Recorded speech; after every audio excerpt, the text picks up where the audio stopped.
Hello there, how lovely to see you and to be in conversation with you. This episode is for you if you are a career changer or if you work with career changers. I'm in conversation with Jess Annison, who's just written a book called Smart Careers: How to Turn a Mid-Career Crisis into a Rewarding Work Life. She is really clear at talking about meaning and purpose. And there are some fascinating pieces in the episode, including how career change can be a privilege that not everyone is able to engage with. Also worth checking out her book, because there's a cracking bit in it which takes you inside the coaching room and sees what a real life coaching conversation might look like. So if you are in the world of career change, do share this with others you know who might be interested, and subscribe or follow to the Coaching In wherever you listen to your podcasts so that you get this episode every week. Be really interesting to hear what you think. Enjoy. You're at the Coaching In, 3D Coaching's virtual pub, where we enjoy conversations with people who are engaged in the world of coaching. Welcome, everyone, and welcome to our guest this week, Jess Annison. Jess, what a delight to have you here. Thank you. A real delight. Thank you. So you've written a book, Jess, called Smart Careers, and we've been in a little bit of dialogue about it for a while, because it was a pleasure to have a look at it before it came out. So tell us a bit about your journey into coaching, and then I want to talk about the book.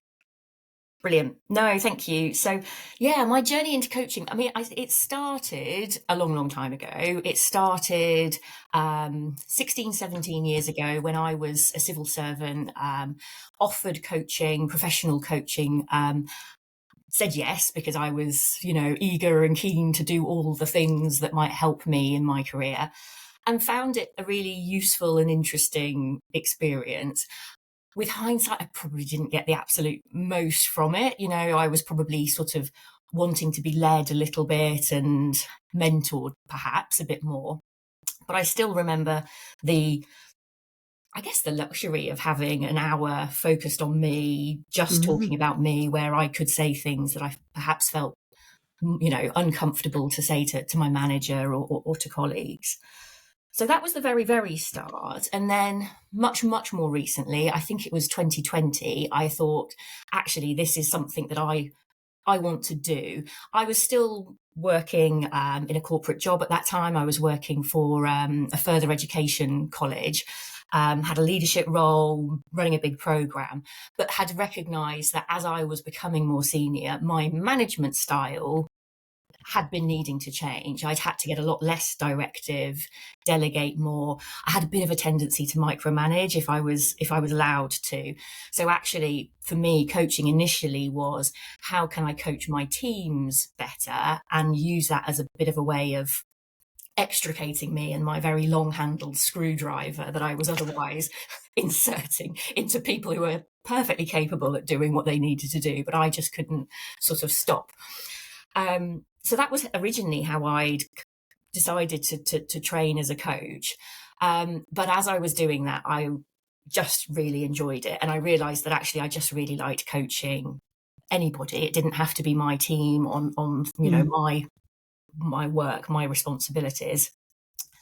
And actually, I realized that I was quite good at it. So having come into it feeling like this was a bit of a sort of a fairly dramatic remedial measure to help me be a better leader, I realized that actually I could completely extricate myself and use these skills and my wider skills around listening and empathy to help people make progress on whatever it was they wanted to do. And then there was a bit of a gradual transition. I went from full-time in my job to about 0.7 initially. About a year after that, I decided I wanted to do a master's. So I did a master's in applied positive psychology and coaching psychology. I've always had this sort of need, I think, to feel sure in the I guess the rigor with which I'm doing something. Mm. You know, you can be a great coach with just a couple of days training, but for me, I really wanted to understand the science of it and make sure that there was something credible underneath what I was doing. So the masters felt quite an important step for me before I was then able to commit myself wholly to it.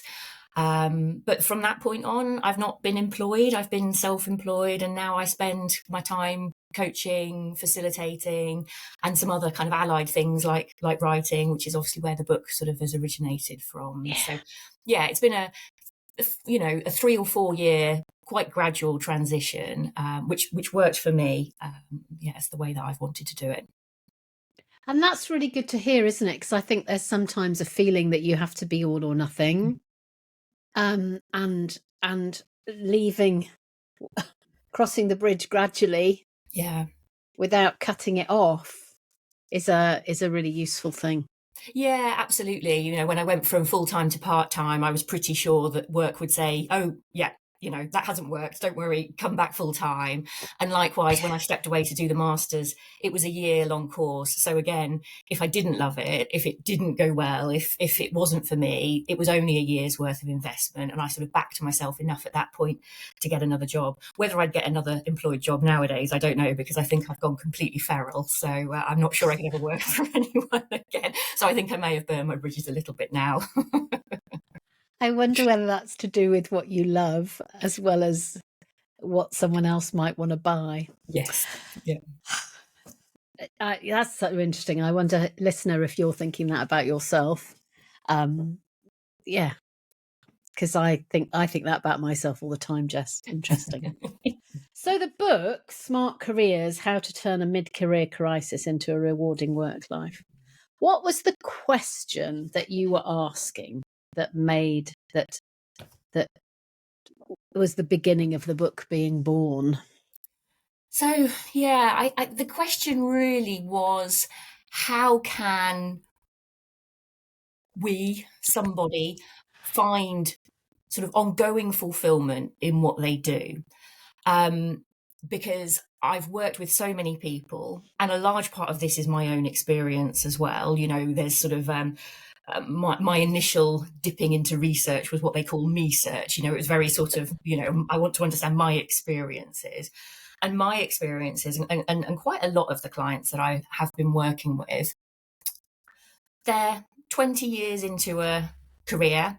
They have really enjoyed what they do and found it meaningful. But actually at this sort of middle-ish point, they're starting to question, okay, is this what I want to keep doing? It feels less meaningful over time, whether it's tiredness or sort of a bit of cynicism or frustration or just wanting to do something different. They're questioning really for the first time, is this still meaningful for me? And if it isn't, what can I do about that?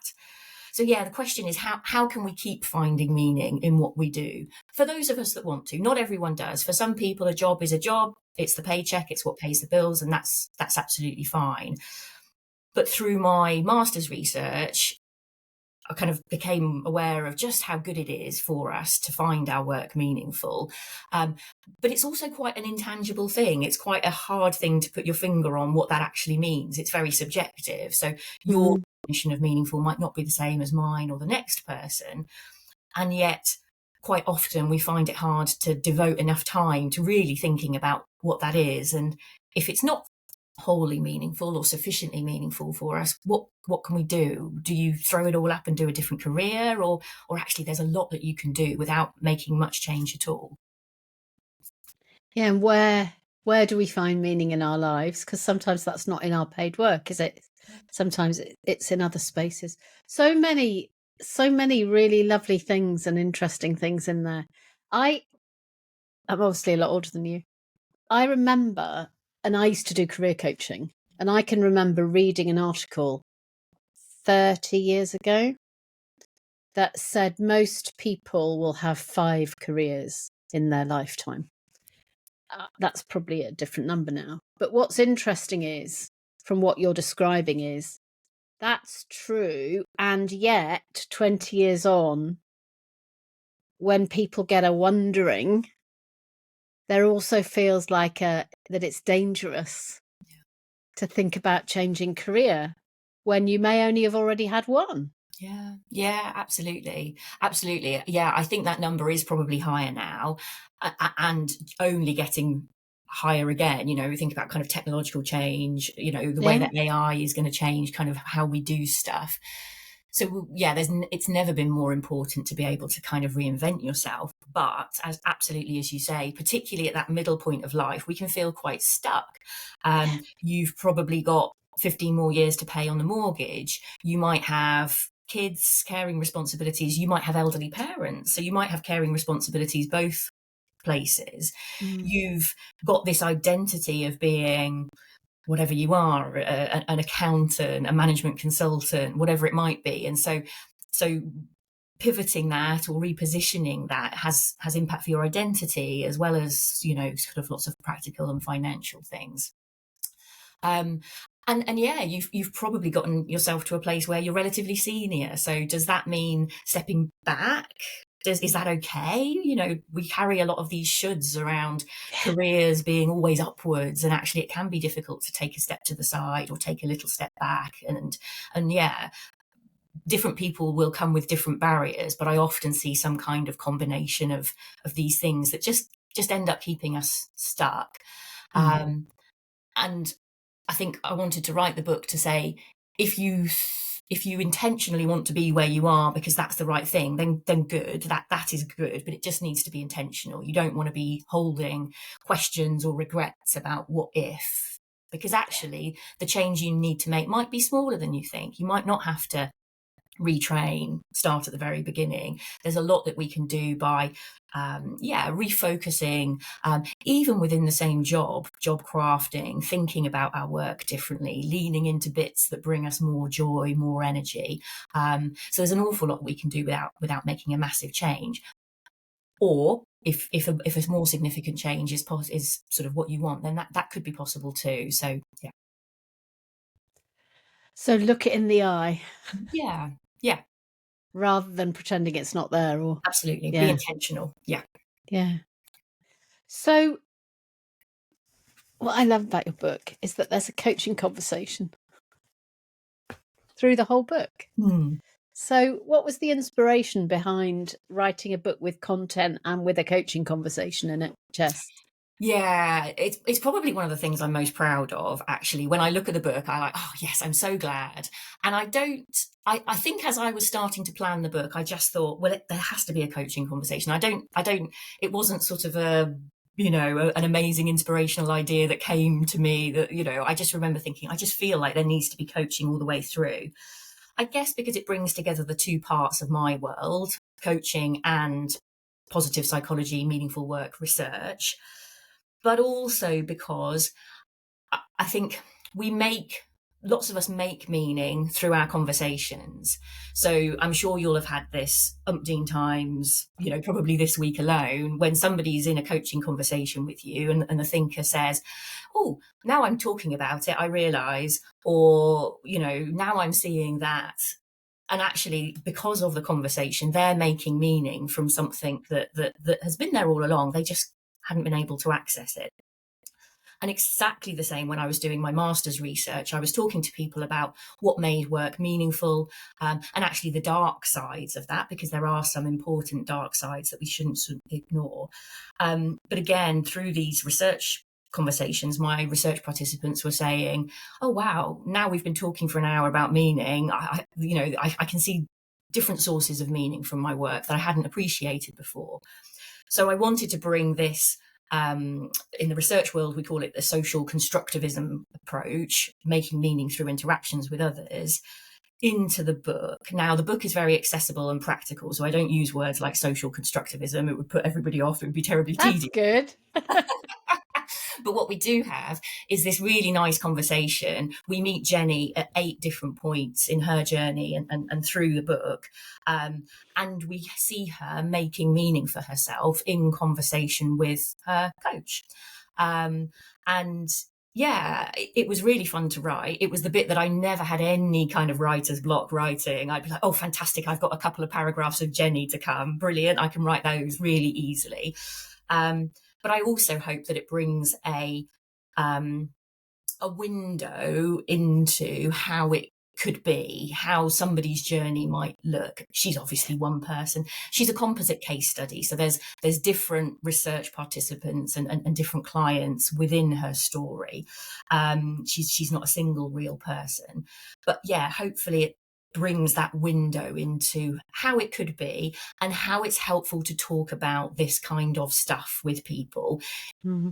In an ideal world, everyone would have their coach. They'd have that place to do it. Obviously, that's not possible for everybody, but a friend, a trusted colleague, somebody that you can talk to about, yeah, this is what's feeling meaningful for me at work at the moment. This is what's feeling not so great. This is the change that I want to make. A client of mine, a coaching client of mine who's read the book, gave feedback along the lines of, nobody tells you how to be in a coaching conversation. Yeah, you kind of invited for coaching, and the coach does their best to make you feel comfortable and welcome and explain a little bit of it, but ultimately it's a bit of a dark art. And so he found it quite helpful to read this story and see how it could be. It's obviously not this is how it must be. Everybody's different, all coaches are different, all thinkers are different. But yeah, he found it a really great window into how it might be to be coached on some of these topics. That's such an interesting insight, isn't it? I've got a book idea here just floating around, which I'll just put down for a moment. Because you're absolutely right. It doesn't have to be like this, but here's an example of what it could be like. Is a great thing, because I think coaching is more than people think it is generally, isn't it? Yeah, absolutely. Can we just go on? No, and I was careful, and you were instrumental in helping me with this. I was careful that I wanted to depict, I'm trying not to say the word right in inverted commas, but I wanted to depict an appropriate form of coaching. I wanted to make sure that the coach was, the thinking was being led by the thinker, the coach wasn't being directive, but that also the coach might make some offerings along the way, because I think career coaching, some of my coaching is career coaching, but not all. But that does tend to be the bit where people are looking for a little bit more direction. And it could be very easy, and lots of career coaches do this, fill out this form, do this exercise, here's a template for X. And you could just be swept away with a process which actually is quite unhelpful and not really getting to the nub of what the thinker actually wants and what they actually think. So yeah, I wanted to give a depiction of career-related coaching that actually was as person-centered and open and organic as I think coaching should be. Nice. Yeah, because in career coaching, I used to laugh, because the reason people come to a career coach is that they don't know how to think about it. So when you say, how would you like to think about this? They go, I don't know. Yeah. Because that's why they're here. And that's where a menu is useful, isn't it? We could do this, or we could do this, we could do this. Yeah, and Jenny is it's just, it lifts the book. It jumps between the theory, not theory, but the practical stuff and the reality in the room in a beautiful way. I've got a quote in my head that I can't remember about being heard. When people speak something out loud and the coach is bearing witness to that, that's where something remarkable happens, isn't it? And that's the difference between AI, where the person might say something out loud because the AI has asked them a question, and it actually being heard and seen by another. Yeah. Can we go back to meaning? What do you mean by meaning, Jess? Oh, it's an awful word, honestly. And even now, when I don't know, maybe I'm looking for something in a document and I do Control F in Word. It's just such an awful word because it comes up with so many meanings, which, and it can be quite confusing. What do I mean by meaning? So meaning, having a sense of meaning and purpose. What are we here for? What matters to me? What contribution am I making is a key part of psychological well-being. So if we think about sort of hedonia, a life of fun, pleasure, joy, and then on the other hand, the more Aristotelian, I can't say that word very well, concept of eudaimonia, a kind of a worthy life. Meaning and purpose is a really core part of that eudaimonic happiness, if you like. Having a sense of what we're here for, what we contribute, why we matter, and what matters to us is a really is a really key part of well-being. Lots of studies associating having a sense of purpose with improved physical health behaviours, even longevity, improved mental health and happiness, lower incidences of depression and anxiety. So an important part of well-being, but it's quite an intangible concept. It's quite an existential concept. Why are we here? What's the purpose of life? So it's quite a difficult thing to put your finger on. There's lots of different conceptualizations as well in the scientific literature, which obviously doesn't help. And what I wanted to do within the book is boil it down, particularly meaningfulness at work, into 5 things that I think actually people can kind of, eyeball and understand and be able to kind of grasp a little bit more simply. So using the scientific literature and the various different conceptualizations, I kind of came up with the 5 things that seemed to be present in most, if not all of them. The first is about making a contribution. So doing something that has some value to something that you care about. There's lots of different ways of defining that, but am I making a contribution that matters is the summary. There's a very big emphasis on connectedness as well.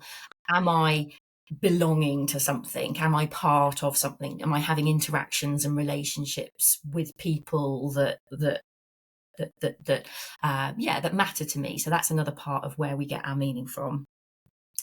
At work in particular, there's something about, are you playing to your strengths? Are you being able to use your natural talents, not just the things that you've learned to be good at in the workplace, but those things that really, light you up and energize you, that are naturally your gifts. There's also something about growth. Are you pushing yourself out of your comfort zone? Are you continuing to develop and challenge? And then the final one is about autonomy. Have you got autonomy to determine, to a certain extent at least, what you want to do, how you might want to do it? So contribution, connection, strengths, growth, and autonomy. And different people's view of meaningful work will be a slightly different balance of those things. For some people, they might say, actually, that's not important for me, but the other 4 are. That's fine. But usually there's a combination of those 5 to some degree, and they're the ones that it's most easy to make some to identify some practical changes that you could then put in place. So I've tried to take this very abstract kind of existential topic and bring it into some things that I hope will be closer and easier for people to kind of grasp and make some changes around. That's such a gift. Because I wonder whether we can sense when there's not enough meaning, but we may not be able to articulate or describe what meaning might look like. Feel like, really be like. Point. Yeah, really great point. Absolutely. We're much more conscious of meaninglessness than we are of meaningfulness. We're aware of its absence much more than we're aware of its presence. Yeah, because we're in our sweet spot when it's present, aren't we? Yeah. And our vocational stuff and all of those good things. So what did you learn along the way? Oh, what did I learn? I learned that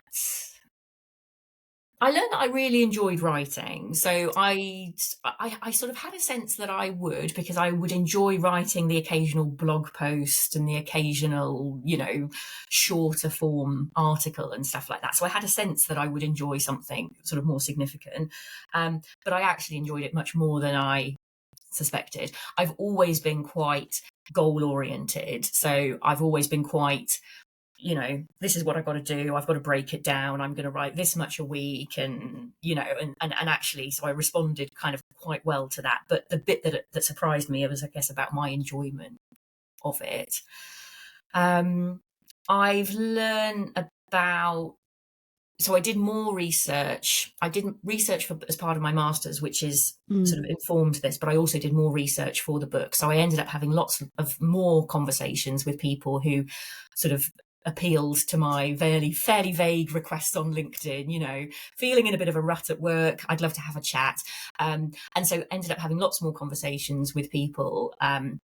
So learn a lot about how this presents, and I guess some of the similarities in the ways that these, I call them mid-career crises, which is slightly sort of polemical language to catch the eye of a book publisher and a reader. But yeah, kind of trying to better understand, I guess, some of the similarities in the way that presents, but also some of the differences. And so that research gave me opportunity to talk to people that are quite far out of my normal conversations, because they're not necessarily people that are having coaching. They're not necessarily people who are offered coaching at work or whatever. So hearing different types of stories that corroborated and in some instances challenged, the rest of my evidence was really helpful. And then I guess probably something about the marketing side of it. You write this book and you feel very proud of yourself, and then you think, oh goodness, the real work has only just begun, hasn't it? Because actually this is the easy bit, and the hard bit, the bit that I'm not massively loving, is to, work out how you get it out into the world. That was relatively straightforward, but it's been the marketing and the sort of the promoting bit that is only just really beginning now. And I think I'm going to have to dig deep and use my goal focus to, keep going basically over the next year, 2 years, 3 years, indefinitely to keep it out there and keep it useful and being used. Yeah, you're right. It's only just begun.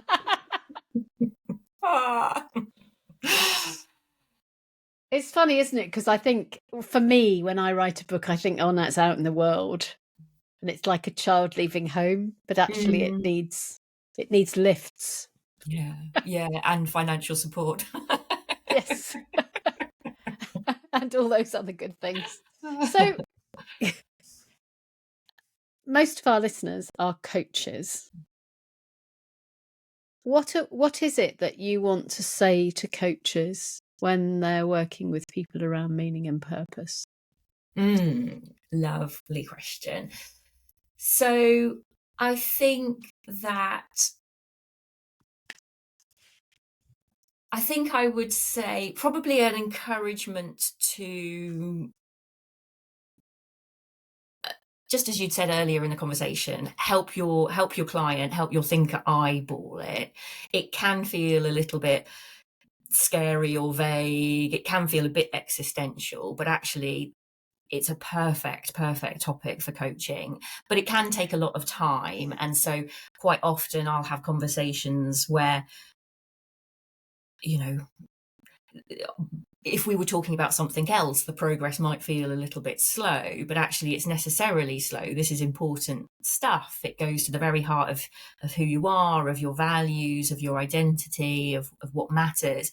You've probably got to strip off quite a lot of the shoulds and the coulds and the injunctions that we've had from being kids and teenagers to that life should be one thing, your career should be like this. So it can feel like quite slow work. So be patient and let the thinker sort of take the time that they need for that. And I think probably if we go back to that idea of people making meaning as they speak, some of the very simple techniques within coaching of of simply listening, of the short summary, the repetition of a word or two. Those things can just be really helpful. You don't need to do very much more than that, because actually the thinker is making meaning as they speak. So I guess keeping your interactions as little and as limited as possible, I think, is really helpful. The book has a number of exercises which coaches could use with clients further down the track, once that is starting to become a little bit clearer.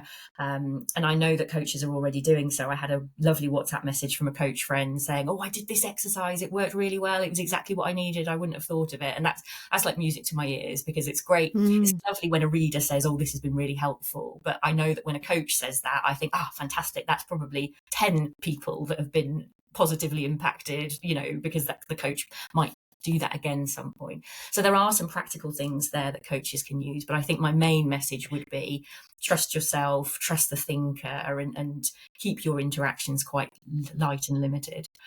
Yeah. And as you're talking, it makes me think about pace,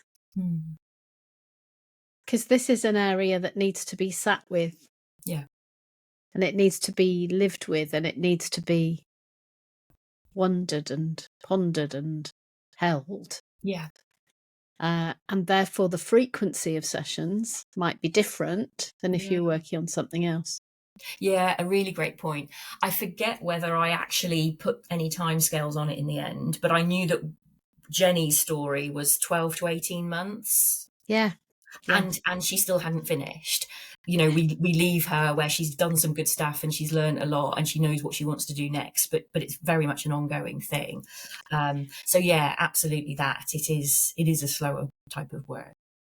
And that's in contrast, isn't it, to the emergency career change coaching, yes, post redundancy, or I've got to get a job, or I've got to pay the mortgage, I've got to do something, which is a different depth of exploration from the how do I find meaning and purpose. Yeah.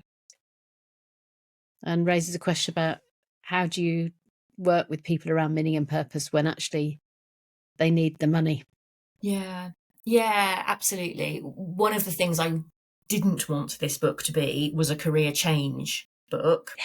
So there is a little bit of thinking behind there about what can you do in parallel. You might need to get another job ASAP. You might need to go back into something that you ideally wouldn't, but you need to do it because it pays the bills and your skills are already packaged up, ready for that. That's what we need to do. In parallel, what can you be doing to start scoping out, exploring, dipping a toe in what might be a better, longer term move? It doesn't have to be one or the other, and actually much better to do those things in parallel if you've got the capacity and the sort of the headspace to do it, because otherwise you might find yourself back in that hamster wheel of not being able to get out of where you are. But absolutely. And I also didn't want to there's a lot of, sometimes you read these career change stories and there's an awful lot of privilege that's in there. Sometimes it's voiced, but often it's not. And actually, I quit my job and I did X and Y, and it turns out, the husband or wife is the primary breadwinner earning £200,000. And so, yeah, of course, brilliant, well done, but actually that's not real. Most people are not in that situation. So again, I wanted to acknowledge, I guess, the very real constraints that many people are operating under when we make these changes. I've been the primary breadwinner in our house for 10, 12 years. And so, that's another thing that could keep you stuck. It's another reason why I did my own career change very gradually, because it would have been much too risky to have done anything else. So yeah, I wanted to acknowledge that the context that we're all in and what that means. Yeah, I think that's a really important thing that you've said there about privilege. Because some people, there are people who actually need the money tomorrow because they haven't got enough money to get to the end of the week or the month, and that brings different choices. Absolutely. So, your book, Jess. Got mine too. Smart Careers, How to Turn a Mid-Career Crisis into a Rewarding Work Life by Jess Annison, published by Bloomsbury, available wherever you get your books. Yeah. And how do indeed. people contact you if they want to talk to you, Jess? So I'm in a couple of places. I'm on LinkedIn relatively often, more often than I probably would ordinarily choose. So LinkedIn is a great place. Jess Annison on there. I also have a website, which is www.jess-annison.com, and you can contact me through there. I've also got some blogs and other bits, resources and stuff on there if any of this has struck a chord. Nice. Thank you, Jess, for coming to the Coaching In. Lovely listeners, do reach out to her if you want to talk more. Check out her book wherever you buy your books. Thank you, Jess. Thank you so much, Claire. An absolutely lovely conversation, as I knew it would be. So yeah, thank you for creating this space.